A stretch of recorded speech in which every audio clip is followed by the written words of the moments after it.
সর্বপ্রথম মহান রব্বি কারীমের দরবার হাজার কোটি শুকরিয়া জ্ঞাপন করছি যেমনই যে আল্লাহ আমাদেরকে পবিত্র ঈদ উল ফিতর পবিত্র মাহে রমাদান শেষ করে আজকে শাওয়াল মাসে আজকে প্রথম জুমা, হজের মাস শুরু হয়ে গিয়েছে। শাওয়াল মাস থেকে হজের মাস শুরু।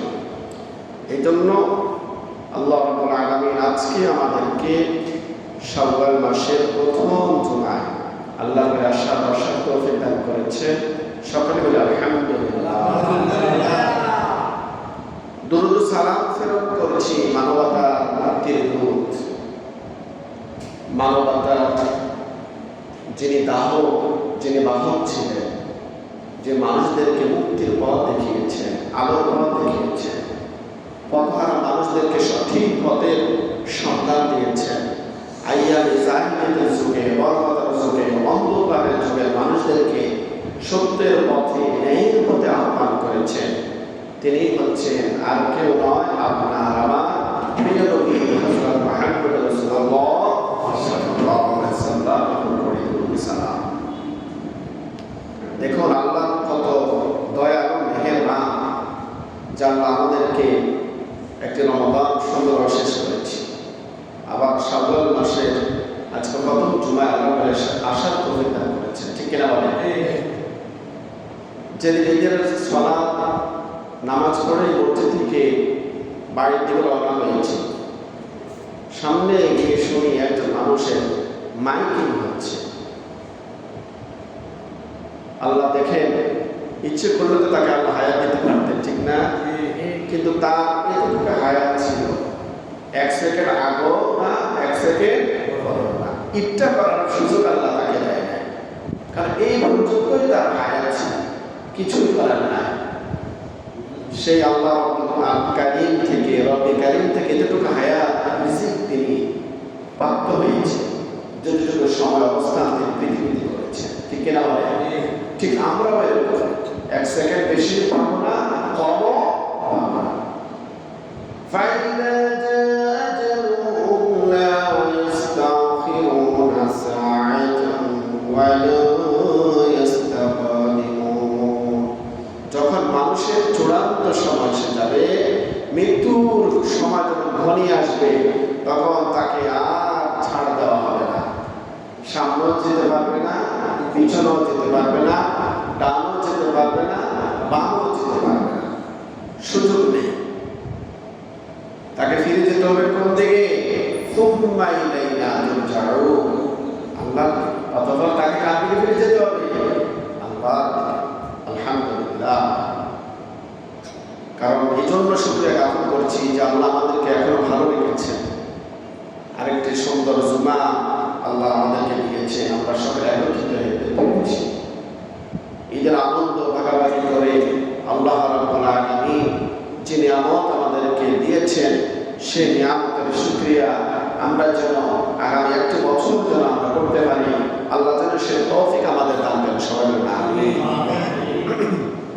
প্রিয় হাজিরিন, সবচেয়ে আনন্দের বিষয় হচ্ছে ঈদের নামাজের পরে আমরা এক মুসলমান আর মুসলমানের সাক্ষাৎ করা, একে অপরের সাথে মোলাকাত করা, একে অপরের খোঁজখবর নেওয়া, আত্মীয় স্বজনের সাথে দেখা করা, এটার মধ্যে অনেক আনন্দ, কল্যাণ নিহিত। ঠিক কিনা বলে?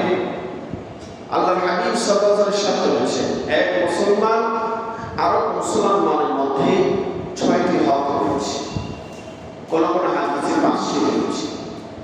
1 নম্বর হচ্ছে, যখন আপনি আমি কোন মুসলমান ভাইয়ের সাথে আমাদের সাক্ষাৎ হবে, মোলাকাত হবে, প্রথম দেখাতে আমাদের সালাম বিনিময় করতে হবে। বলেন সুবহানাল্লাহ। আমরা হাই হ্যালো বলবো না, এখন তো যোগ হয়ে গিয়েছে হাই হ্যালো যোগ। ঠিক কিনা বলে? হ্যালো কেমন আছেন? মুসলমানের আদর্শ হচ্ছে সর্বপ্রথম বলা আসসালামু আলাইকুম ওয়া রাহমাতুল্লাহি ওয়া বারাকাতুহু। আপনার উপর শান্তি, রহমত বর্ষিত হোক আল্লাহর পক্ষ থেকে। এটা একটা দোয়া। বলেন সুবহানাল্লাহ। এজন্য যে যত বেশি সালাম দিবি, সে তত বেশি নৈকট্য অর্জন করবে মানুষের দোয়া সে পাবে। সুবহানাল্লাহ।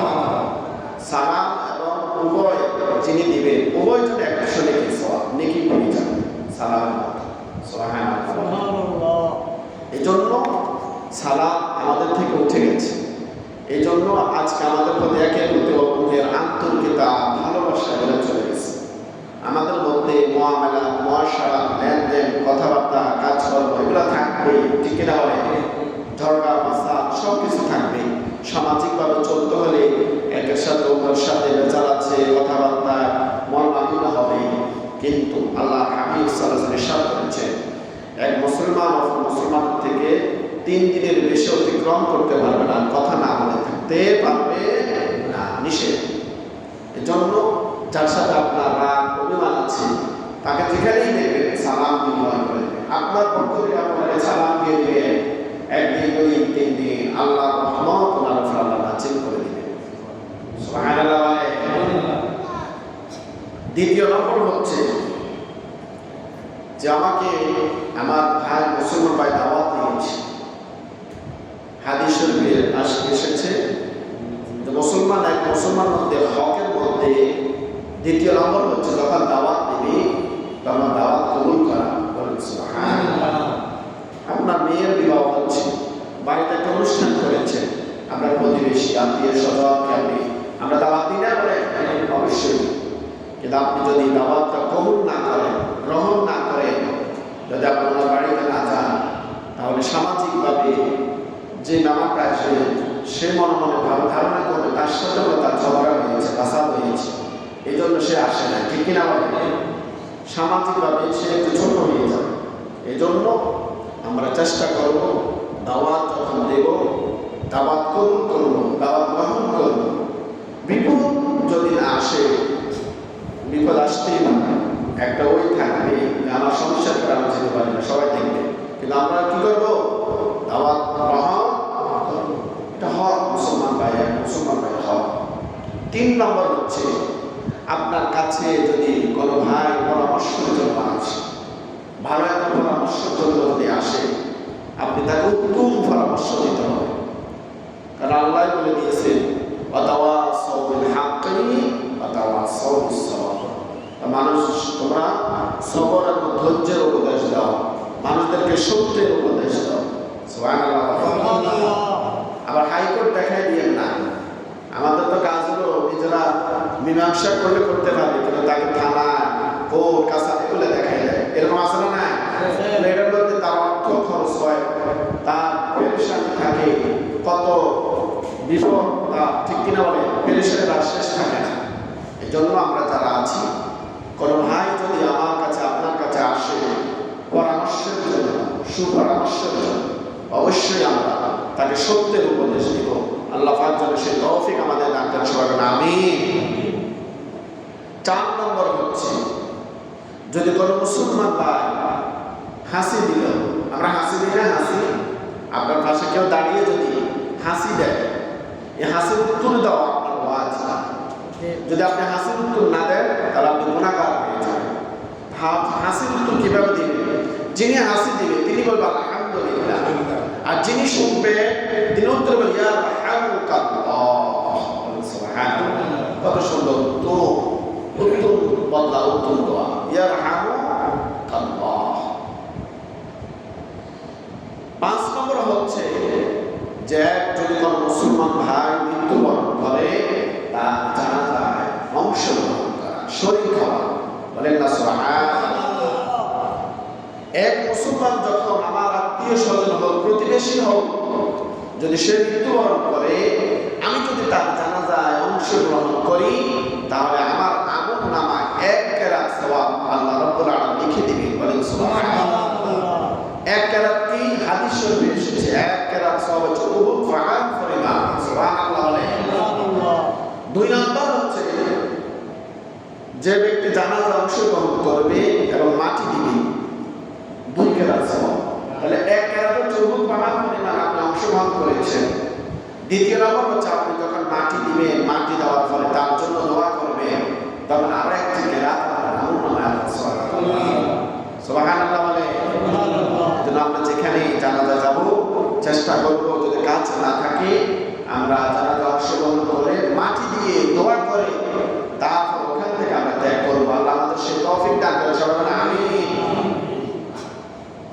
সর্বপ্রথম এই জন্য আল্লাহ আরেকটি আল্লাহর হাবিব সাল্লাল্লাহু আলাইহি ওয়াসাল্লাম বলেছেন 6 নম্বর হচ্ছে কোন মুসলমান ভাই অসুস্থ হয়, আমাদের আত্মীয় অসুস্থ হয় না, প্রতিবেশী হয়, আপনজন হয়, যারা অসুস্থ হবে তাকে দেখতে যাওয়া, এটা সুন্নাহ এবং এক মুসলমান অপর মুসলমানের একটা হক। আজকে আমরা এগুলো ভুলে গেছি, আজকে এগুলো আমরা কি করছি ভুলে গেছি। আমার প্রতিবেশী, আমার চাচা যারা মৃত্যু সজ্জায় থাকে আমরা তাদেরকে দেখতে যাই না, কখন যাই ওই মারা গেলে তখন যাই, এরকম হচ্ছে। যখন মানুষটা মারা যায় দেখেন